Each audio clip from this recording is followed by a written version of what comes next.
जी अस्सलाम वालेकुम। कैसे हैं जी आप लोग? ठीक है। अच्छा, ये है डिस्कशन नाउन और प्रोनाउन की। इसका लेक्चर हम जो है वो डिस्कस कर चुके हैं। नाउन के बारे में हमने 5 कॉन्सेप्ट पढ़े थे, याद है?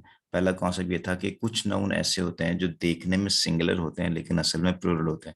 दूसरा कॉन्सेप्ट ये था कि कुछ नाउन ऐसे होते हैं देखने में प्लूरल होते हैं लेकिन असल में सिंगुलर होते हैं। ठीक है। और तीसरा था कि कुछ नाउन हमेशा प्लूरल होते हैं लेकिन वो फंक्शन के लिहाज से प्लूरल होते हैं। कुछ नाउन ऐसे होते हैं जो हमेशा सिंगुलर होते हैं और वो फंक्शन के लिहाज से भी सिंगुलर ही होते हैं। ठीक है।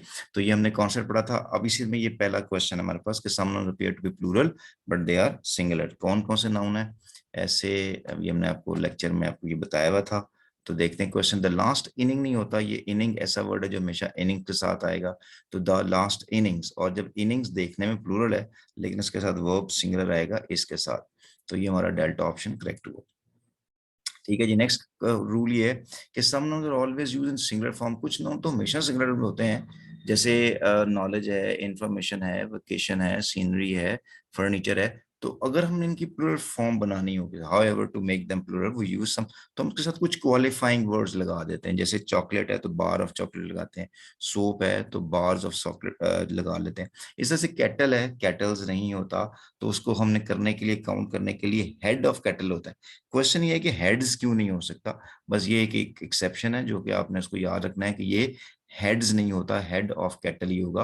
तो ही हैड 40 कैटल्स गलत हुआ, 40 हेड्स ऑफ कैटल भी गलत हुआ, he had 40 head of cattle हमारा ऑप्शन ठीक हो गया। सही है जी। तो इसके बाद नेक्स्ट क्वेश्चन है difference between my and mine. My is possessive adjective and mine is possessive pronoun, than is used for comparison. तो क्वेश्चन है his performance was better than I. तो हम बात करते हैं, जो देन है ये एडजेक्टिव को कंपेयर करने के लिए आता है। बेटर एडजेक्टिव की सेकंड डिग्री के लिए इस्तेमाल होता है, उससे पहले आर्टिकल दा नहीं आता। सेम होना चाहिए, his performance was better than my performance होना चाहिए। तो उसकी जगह पे आप माइन लगा सकते हैं, माइंस नहीं होगा।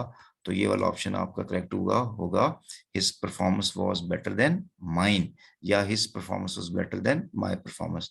तो डेल्टा ऑप्शन करेक्ट हुआ। क्वेश्चन 4 है we always use objective form of pronoun after verb and preposition। जब भी आपके पास वर्ड आ जाए, ऑब्जेक्ट वर्ब आ जाए या preposition आ जाए, तो उसके बाद वाला प्रोनाउन ऑब्जेक्टिव केस में जाएगा। जैसे give some books to him नहीं होगा, टू मी। तो ये सही है, टू हिम एंड मी ये ऑब्जेक्टिव केस है। आई और ही, आई सब्जेक्टिव है, ही ऑब्जेक्टिव। ठीक है। तो दोनों सेम होना चाहिए, टू हिम एंड मी वाला ऑप्शन जो है करेक्ट होगा। तो ये वाला रूल था प्रोनाउन के वाले से कि अगर वर्ब, जैसे ये टू प्रेपोजिशन है, इसके बाद अगर कोई प्रोनाउन आएगा तो वो ऑब्जेक्टिव केस में जाएगा। और आई होप सो कि आपको प्रोनाउन का ऑब्जेक्टिव केस तो आते ही होंगे। इसके बाद ये जो रूल है वर्ब प्लस आईएनजी, ये पार्टिसिपल फ्रेज, पार्टिसिपल बनता है। गोइंग, जैसे गोइंग है ये पार्टिसिपल है। पोजेसिव एडजेक्टिव जैसे अब होता ही हुआ है कि जब हम ने इसको पार्टिसिपल बनाना है तो पार्टिसिपल एज एडजेक्टिव भी होता है और पार्टिसिपल एज ए नाउन भी होता है। तो नाउन से पहले आने वाला वर्ड एडजेक्टिव होता है। तो इसमें I have no objection to you going there, जो है वो ये गोइंग यहाँ जेरेंड बना, नाउन है तो नाउन से पहले वाला वर्ड एडजेक्टिव होना चाहिए। तो पोजेसिव एडजेक्टिव जो है वो क्या होता है? योर होता है, माई होता है, आवर होता है। तो लिहाजा यहाँ पे सेंटेंस होगा I have no objection to your going there. यहाँ पे गोइंग जेरेंड नाउन है, नाउन से पहले आने वाला जो प्रोनाउन है वो पोजेसिव एडजेक्टिव होना चाहिए। ठीक है जी। इसके बाद क्वेश्चन 6 में some verbs always use with reflexive pronoun. He hit himself, avail और एब्सेंट और प्राइड के साथ हम रिफ्लेक्सिव वर्ब यूज करते हैं। तो ही एब्सेंटेड हिमसेल्फ के साथ आएगा, यही ऑप्शन हमारा करेक्ट है। ही एब्सेंटेड हिम गलत है, हिमसेल्फ होना चाहिए था। इसमें ही हिमसेल्फ एब्सेंटेड हिम ये भी गलत है, और ही एब्सेंटेड फ्रॉम ये गलत है। तो आंसर हुआ हमारा अल्फा करेक्ट। इसके बाद है नेक्स्ट वहां पे क्वेश्चन 7 में everyone is an indefinite pronoun, after them we usually use singular noun, singular verb and singular pronoun. तो everyone in the class raised her hands, बिल्कुल ये नहीं ठीक होगा। हिज हैंड, और ये भी ठीक नहीं होगा। ये पुरानी अंग्रेजी के अंदर ना everyone in the class raised his hand, ये बिल्कुल ठीक था। Everyone in the class raised his और हर हैंड्स, ये भी ठीक है। और everyone in the class raised their heads, it formally, ये भी ठीक है। ठीक है। अब हमें देखें ये पुरानी अंग्रेजी के अंदर हिज हैंड भी बिल्कुल ठीक था, अब देयर हैंड भी मॉडर्न इंग्लिश के अंदर यूज होता है, तो अब हम किसको सेट करेंगे? देखें जब भी आपको ग्रामर के हवाले से कोई क्वेश्चन आता है तो आपने उसको एकेडमिक लैंग्वेज के तौर पर लेना है कि आप जब रिसर्च पेपर लिखें तो उसको कौन सा स्टैंडर्ड लिखना चाहिए। तो लिहाजा इसमें जो स्टैंडर्ड फॉर्म वो हिज और हर हैंड वाला जो है, अगरचे देयर ठीक है लेकिन ये इनफॉर्मली ठीक होगा, फॉर्मली करेक्ट नहीं होगा, इसलिए हमारा ऑप्शन जो है वो 4 डी है।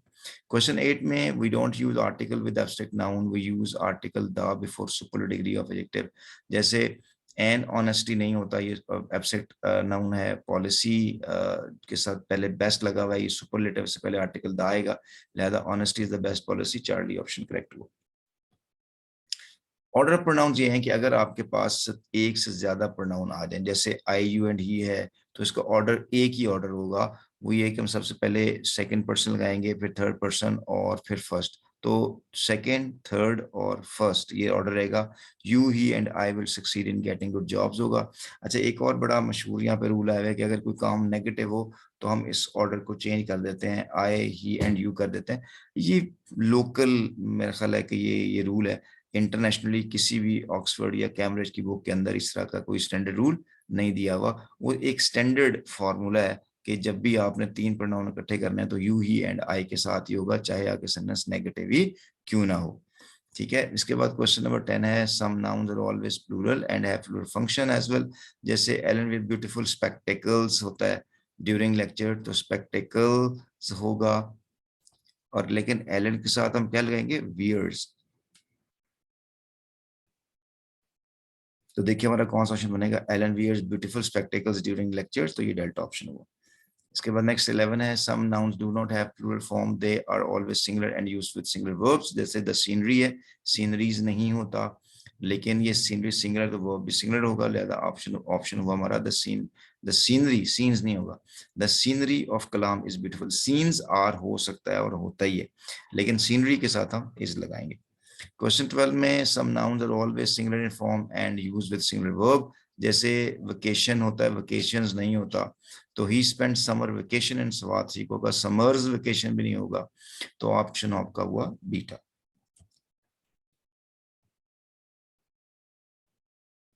एब्स्ट्रैक्ट नाउन जितने भी हैं उनके साथ हम आर्टिकल ए एंड द इस्तेमाल नहीं करते, लिहाजा द विजडम नहीं होता, द विजडम भी नहीं होता, तो हमारा ऑप्शन होगा Charlie, wisdom is the gift of haven. Many versus much, many के बाद नाउन प्लूरल आता है और मच के बाद आने वाला नाउन जो है वो प्लूरल नहीं होता। जैसे many is used before countable noun और much is used before non count nouns. तो देखें मैनी वर्क, अब मसला ये है कि आई हैव मैनी वर्क, ये जो वर्क है ना इसकी जमा वर्क्स नहीं होती, तो हम इसके साथ पीसेस लगाते हैं, और वैसे भी अगर ये नॉन काउंट हो तो हम उसके साथ पहले मच लगा देते हैं, तो I have much work to do, delta option correct होगा। और अगर मैंने मैनी के साथ यूज करना है तो मैं कहूंगा I have many pieces of work to do, तो इस लिहाज से भी ये ठीक हो सकता है। नेक्स्ट क्वेश्चन 15 है we use qualifying words with a noun that do not have plural form like advice work. और जब एडवाइस वर्क और चॉकलेट की चूंकि प्लूरल फॉर्म नहीं होती तो हम उनके साथ क्वालिफाइंग वर्ड लगाते हैं, जैसे मैनी एडवाइस जो है वो नहीं होगा, इसका होगा his father gave so many pieces of advice. Advices फिर भी नहीं आएगा, पीसेस के साथ आएगा। Subnouns do not have plural form, hence always use singularly like luggage, homage, knowledge, information, equipment की plural form नहीं होती, तो लिहाजा इनके साथ हम singularly लगाते हैं। Luggages नहीं होगा, luggage होगा when he arrived at the airport, his luggage was lost। ये आज हमने लेक्चर में पढ़ा था when। अब ये जो when है ये कंजंक्शन है और ये कंजंक्शन सबऑर्डिनेट कंजंक्शन है, तो सबऑर्डिनेट कंजंक्शन क्लॉज को क्या बनता है करता है? डिपेंडेंट कर देता है। तो डिपेंडेंट क्लॉज के बाद जब खत्म होती है कॉमा लगता है, अगले आगे फिर मेन क्लॉज आती है और यहाँ पे सेंटेंस में फुल स्टॉप आना चाहिए था, तो ये सेंटेंस कौन सा बनेगा? कॉम्प्लेक्स सेंटेंस बनेगा, ये हम डिस्कस किया हुआ है। क्वेश्चन 17 के अंदर some verbs are always used with reflexive pronoun like avenge, revenge, absent, avail, तो ही अवेंज्ड हिमसेल्फ के साथ ठीक होगा, बीटा ऑप्शन। इसके बाद क्वेश्चन नंबर 18 है we always use objective case of pronoun after verb and preposition। जहां कहीं भी कोई प्रोनाउन कोई आ जाए, वर्ब आ जाए या preposition के बाद प्रोनाउन ऑब्जेक्टिव केस में जाएगा, तो लेट के बाद हिज नहीं होगा, लेट हिम होगा, तो लेट हिम के बाद हम वर्ब की बेस फॉर्म लगाते हैं, let him go home, Charlie option.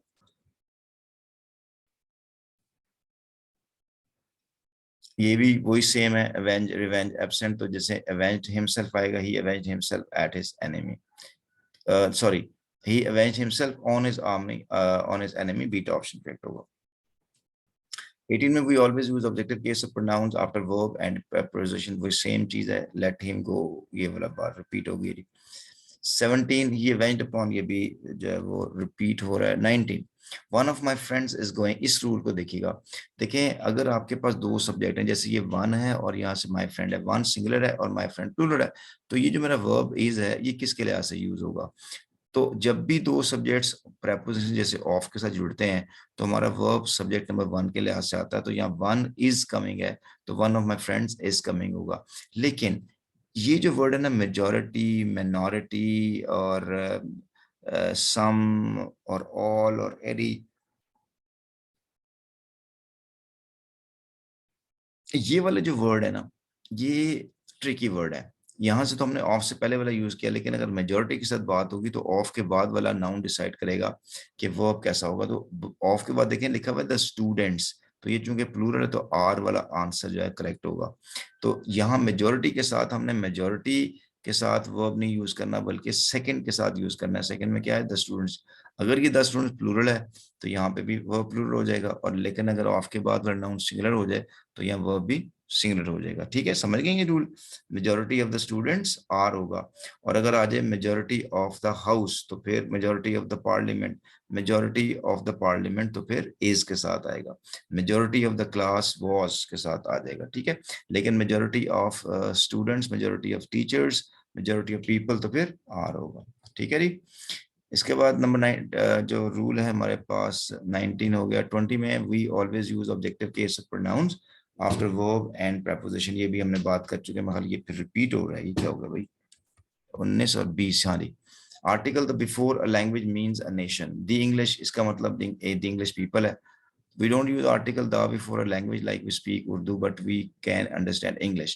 तो the उर्दू का मतलब उर्दू स्पीकिंग पर्सन है, गलत हुआ। Urdu as an easy language, तो ये हमारा बीटा ऑप्शन जो है वो करेक्ट हो जाएगा। ये ए एन इजी होता है, ए नहीं होता। द उर्दू का मतलब है उर्दू बोलने वाले लोग। ठीक हो गई?